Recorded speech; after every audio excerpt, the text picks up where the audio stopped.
And our newspaper reviewer, Chukwudi Okolu-Gbaja, is seated here in the studio. Good morning, Chukes. Good morning, my dear Juma.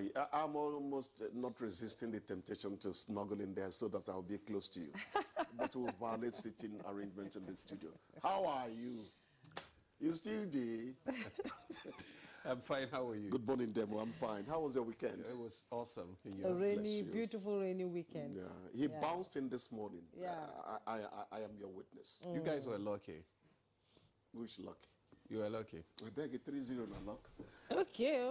Please, my dear newspaper review. Let's talk about what's happening in Nigeria.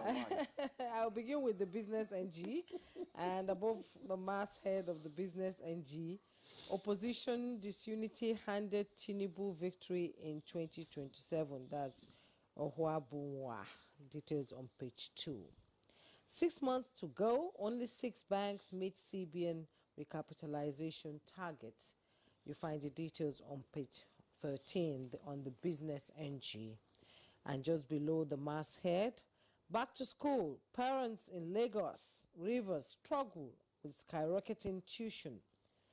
With a rider, Kano government bars schools from hiking fees without approval. You find all the details on page 2. And Nigeria signals reciprocity on U.S. visa policies. You also find the details on page 2. Kanu seeks emergency hospital transfer. Court hears case today. Details also on page 2. Dangote Nupeng Raw divides legal experts. Want to know all about it? Details on page 2. And Ijebu Ode ruling houses back Ajidagba. Details on page 2. Let me quickly go to the Daily Times newspaper. And Daily Times newspaper, the headlines below the masthead: FG expands school feeding program to 50 million pupils mark by 2026. And below the picture story, resident doctors suspend warning strike, bank on FG assurance. Details on page 7. Conviction of terrorist commander, a win against illegal mining. That's coming from the Minister of Mines and Steel, Alake. And NDLEA nabs Indian businessman with 3.9 billion naira tramadol at Lagos airport. Details on page 2. Climate data needed to stem financial risks. ANOCK tells regulators.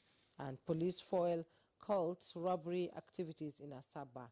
Ibusa arrest 63 suspects. Shedemola? Okay. I have the Vanguard newspaper with me, and just above the nameplate, we have Speak Truth to Power. Tinubu challenges faith leaders. Details of that story can be found on page 5. Federal government predicts flooding in 11 states. Advises evacuations. Details on page 8.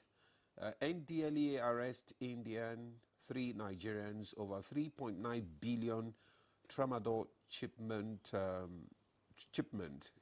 rather.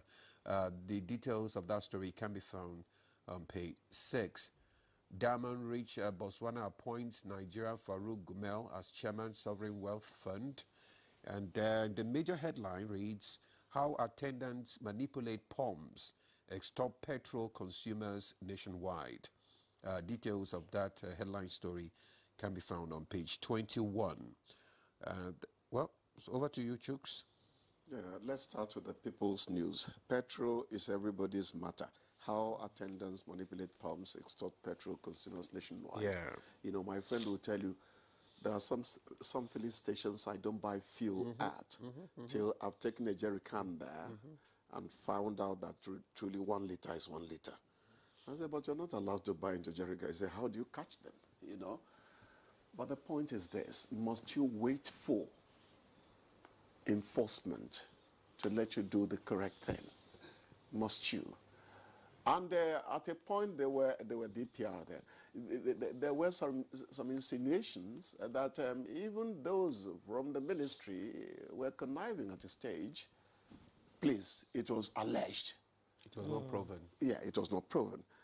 What we are saying is if it is supervision Nigerians need to do what they are supposed to do, let us maximize all attempts to get that supervision happen.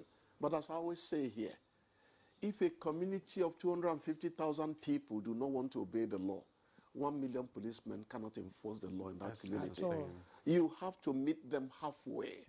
We need ethical, moral reorientation in this country. I was discussing our hypocrisy with one of our guests this morning. When you hear politicians are bad, say, yes, some politicians are truly bad. But these politicians took their evil from your communities. Okay. You want to reform them in Abuja? Watch you do that. They are members of the society. You know, Nigerians need to rediscover God and themselves. My dear, you were saying something. Okay, back to school, parents in Lagos Rivers struggle with skyrocketing tuition, and Kano government is saying you can't increase or hike fees without approval. I wonder how much they can succeed in that. Of course, please, if you're supposed to have the new fees approved first, you must not procedurally circumvent anything. But I was going to the inevitability of hiking fees. People will tell you, I don't take my own up. How do I buy from other people? That's the vicious cycle we have found ourselves in. But as you intone there, people should make sure they don't run foul of the procedural things that are required for you to raise fees. It can't be do as you like. It won't work. It will become a free-for-all. So that's the big challenge when most of our schools are now, most of what's it called now? Leaders, their children are in private schools, and our public schools, if our public schools are well, funded, you won't have that challenge, year in, year out of, increment in school fees and all that, because government will be able to normalize the whole thing. So that is just a challenge. Let's put a law on the ground and say that your children must attend public school. Yeah, that's and enforce it. Yeah, when you enforce will be forced. When the leader leads by example, then the others will follow. And public schools are good abroad. I mean, in the UK, you don't say that because the public school is... It services you well. We can also make our own work to the level of You our went to taste. Public school. I went to public school. Of course I went to a public school. And I was quoting all the Shakespeare, whatever, in those days. We were solving maths. Don't remind me that I wrote it 3 times and failed it 4 times. I know where you're going. All right. Thank you very much. You have passed this morning. Thank you. Thank you. We have to draw the curtain here. Okay, guys. Because we have 2 conversations no this morning. So thank you. We'll see you again tomorrow. Bye. Bye. Enjoy your day if you like. So we'll take a break now. The conversation will kickstart when we come back. Stay with us.